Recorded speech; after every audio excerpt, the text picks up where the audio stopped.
हर हर महादेव दोस्तों आज हम बात करेंगे हरिहरवाद की, क्योंकि हमारी पुराणों में कुछ ऐसे श्लोक मिलते हैं जिनको लेकर आजकल के बच्चे समझते हैं कि शिव को बड़ा बोलना विष्णु की निंदा है, इसलिए वो बोलते हैं कि हरिहर वेदी नरकगामी। क्या सच में ऐसा होता है? तो दोस्तों इसके लिए आपको हमारी ये वीडियो पूरी देखनी होगी।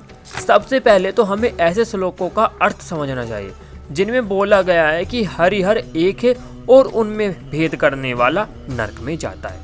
हरिहर एकत्व जीवात्मा तथा परमात्मा के एकत्व को दर्शाता है और इसमें कोई भी भेद नहीं होता। अगर कोई भेद समझता है तो उसे पहले ये वीडियो पूरी देखनी चाहिए, फिर निर्णय पर आना चाहिए। हरिहर में भेद क्यों नहीं करना चाहिए? क्योंकि भगवान शिव ही दोनों रूपों में है। सबकी उत्पत्ति भगवान शिव से ही होती है, इसलिए सब एक शिव ही रूप में है, अर्थात एकमात्र शिव ही है। क्योंकि श्वेतसतर उपनिषद में भी कहा गया है, एको ही रुद्रो न द्वितीय अस्तु, अर्थात एकमात्र शिव ही है। जब शिव ही है तो उनमें कोई भेद तो होगा ही नहीं। द्वितीय प्रश्न, क्या भगवान शिव के हृदय में भगवान विष्णु जी होते हैं? हाँ दोस्तों, ये बिल्कुल सत्य है, क्योंकि भगवान विष्णु समष्टि जीव है, जिसका अर्थ होता है समस्त जीवों को संकलित स्वरूप। यह हम नहीं, आदि शंकराचार्य जी तथा वेदों पर भाष्य करने वाले सेनाचार्य तथा अन्य जो महात्मा पुरुष हैं उन्होंने भी माना है। इसका वर्णन स्कंद पुराण में मिलता है कि भगवान विष्णु समष्टि जीव है, अर्थात समस्त जीवों को मिलाकर भगवान विष्णु बनते हैं और शिव के हृदय में तो उनके भक्त वैसे ही निवास करते हैं। तो यह बात तो पूर्णतः सत्य साबित हुई। अब कुछ लोग हमारी बातों पर क्रोध करेंगे कि आप हरिहर में भेद करें। दोस्तों, आपको क्रोध छोड़कर पहले प्रमाणों को देखना चाहिए। रुद्र हृदय उपनिषद के 18वें मंत्र में वर्णन मिलता है कि भगवान विष्णु भगवान शिव के ही एक रूप है। इसके अलावा अर्थशिरो उपनिषद में भी, जिसका मंत्र संख्या 2, उसमें भी ऐसा ही वर्णन मिलता है कि शिव ने ही विष्णु रूप धारण किया हुआ है। श्री रुद्रम जो कि यजुर्वेद में आता है, उसमें भी वर्णन मिलता है कि शिव ही विष्णु रूप धारण करते हैं। उसके अलावा सर्व उपनिषद में भी वर्णन मिलता है कि शिव विष्णु तथा ब्रह्मा के पिता है।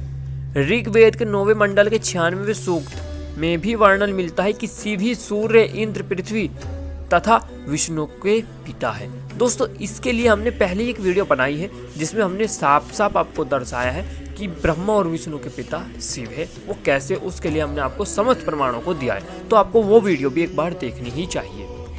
अब कुछ लोग अन्य पुराणों के जो श्लोक आते हैं उन पर दिखाएंगे, जहाँ पर भगवान शिव विष्णु जी को अपने समान बोलते हैं। तो हाँ, यह सत्य है कि शिव ने ही भगवान विष्णु को वरदान दिया था कि वे उनके समान ही पूजे जाएंगे, परंतु उसका अर्थ यह नहीं होता कि पिता और पुत्र एक समान होते हैं। ऐसे ही बराह पुराण में एक बार भगवान शिव नंदी जी महाराज से बोलते हैं कि जो तुमसे घृणा करता है वो मुझसे घृणा करता है, जो आपका भक्त है वो मेरा भक्त है। जैसे वायु और आकाश में कोई भेद नहीं है, वैसे ही हम दोनों में भी कोई भेद नहीं। तो क्या इस श्लोक के अर्थ अनुसार हम ये समझे कि भगवान जो शिव है और नंदी महाराज वो एक समान है, बराबर है? नहीं दोस्तों, ये चीज़ तो आप लोगों को पहले से ही पता होगी कि शिव जी क्या है और नंदी महाराज क्या है। वो उनके एक परम भक्त है, परंतु वहाँ पर उनके सम्मान के लिए ये सब बातें बोली है। वास्तव में कोई भी शिव के समान नहीं। शिव पुराण के शतरुद्र संहिता के अध्याय 12 के श्लोक संख्या 12 में नरसिंह रूपी भगवान शिव की तुलना अग्नि के पतंगे तथा सर्वरूपी भगवान शिव की तुलना सूर्य के समान बताई गई है। स्कंद पुराण के सूत संहिता के ब्रह्म गीता के अध्याय 6 के श्लोक 54 में भी शिव को सूर्य तथा भगवान विष्णु को कीड़े के समान बताया गया है। लिंग पुराण के उत्तर भाग के अध्याय 6 के श्लोक संख्या 59 से 61 में वर्णन मिलता है, केवल मूर्ख लोग ही भगवान विष्णु को शिव के समान समझते हैं। ऐसे मूर्खों के घर में दरिद्रता बढ़ती है। केवल मूर्ख ही कीट को सूर्य के समान बोलते हैं। स्कंद पुराण के सूत संहिता के खंड 4 के अध्याय 18 के श्लोक 35 के अनुसार जो लोग विष्णु को शिव के बराबर बोलते हैं, यमराज उनको नरक की यातनाएं देते हैं। तो दोस्तों, इन सब प्रमाणों से एक चीज तो स्पष्ट आप लोगों के सामने आई गई होगी कि ना तो भगवान विष्णु भगवान शिव के समान है, ना ही उनको उनके समान बोलना चाहिए। हाँ, हरिहर भेदी का एक अर्थ आप लोगों को समझना चाहिए कि वहाँ पर आपको उनका अपमान नहीं करना चाहिए। दोस्तों, पिता को पिता और पुत्र को पुत्र बोलना अपमान नहीं होता। कुछ लोग इसको अपमान समझकर बैठ लेते हैं, ये उनकी मूर्खता है। अगर मेरे पिता है तो मैं उनको पिता ही बोलूँगा, और जो मेरा पुत्र होगा मैं उसको पुत्र ही बोलूँगा।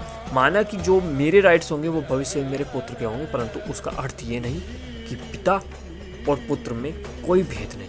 भेद है क्योंकि पिता पिता है और पुत्र पुत्र है। अगर दोस्तों अब अभी तक भी आप लोगों को संतुष्टि ना हुई हो तो आप ऋग्वेद आता है शिव संकल्प सूक्त, उसका मंत्र पढ़ लीजिए। वहाँ पर आता है प्रात परतरो ब्रह्मा तत्प्रात परतर हरि तत्प्रात परतरो ईशान तन्मे मने शिव संकल्प वस्तु। अर्थात जो सबसे महान या सबसे श्रेष्ठ है वो ब्रह्मा होते, और ब्रह्मा से भी श्रेष्ठ भगवान विष्णु होते, तथा उन भगवान विष्णु से भी श्रेष्ठ यहाँ पर शिव को बताया गया है।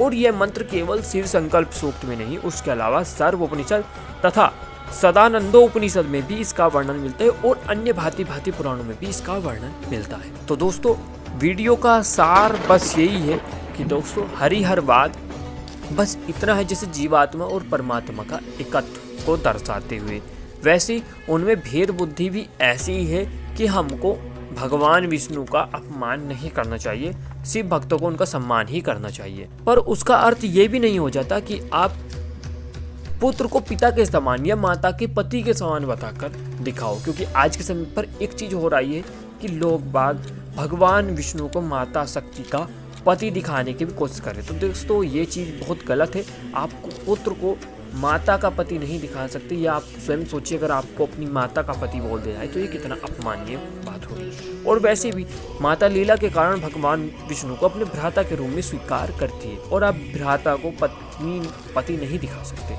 अगर आप ऐसा दिखा रहे हो तो आप में भी या तो किसी इस्लामिक की औलादे हो सकते हो, या फिर मतलब कुछ ऐसा ही आपके परिवार का रीति रिवाज हो। मैं नहीं कहना चाहता उस पर कुछ, परंतु दोस्तों वीडियो का सारा आपको समझ में आ चुका होगा। तो इसी के साथ हम इस वीडियो का अंत करते हैं। हर हर महादेव।